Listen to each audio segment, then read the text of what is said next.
വലിയ പ്രതിസന്ധി സുന്നത്ത് ജമാഅത്തിന്റെ പ്രവർത്തന മേഖലയിൽ ഉണ്ടായപ്പോൾ കല്ലേറും കൂക്കുവിളിയും അതുപോലെ പിരിച്ചുവിടലും എന്തൊക്കെയോ ഇവിടെ നടന്നപ്പോൾ ആ വലിയ നേതാവ് സയ്യിദ് വലിയ ആലിമ് ഒരുപാട് ശിഷ്യന്മാർക്ക് ഇൽമ് പകർന്നു കൊടുത്ത കിതാബ് നോക്കാതെ തന്നെ ഇൽമിങ്ങനെ പകർന്നു കൊടുക്കാൻ മാത്രം വലിയ പാണ്ഡിത്യത്തിന്റെ ഉടമയായ ആ സയ്യിദ് അവർകൾ ബഹുമാനപ്പെട്ട സുൽത്താൻ ഉലമ ഉസ്താദ് അവർകളോട് പറയുന്നത്, ഭയപ്പെടേണ്ട, ഞാൻ കൂടെയുണ്ട്.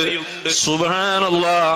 ഉള്ളാൾ തങ്ങൾ പാപ്പ അന്ന് ആ ആദർശവുമായി ബന്ധപ്പെട്ട പ്രഖ്യാപനത്തിന്റെ മജ്‌ലിസിൽ പറഞ്ഞത്, വലൗ വഹദീ, ഞാൻ ഒറ്റക്കാണെങ്കിലും ശരി എന്ന് പറഞ്ഞാൽ അത് വലിയൊരു ധൈര്യത്തിന്റെ വാക്കാണ്. ഒരു പ്രസ്ഥാനത്തിന്റെ വിജയത്തിന് അനിവാര്യമായത് നല്ല ഹിമ്മത്തുള്ള, നല്ല മനക്കരുത്തുള്ള ലീഡേഴ്സാണ്. ആ ലീഡർഷിപ്പിന്റെ ക്വാളിറ്റി ഉള്ളവരാണ് സയ്യിദുമാർ.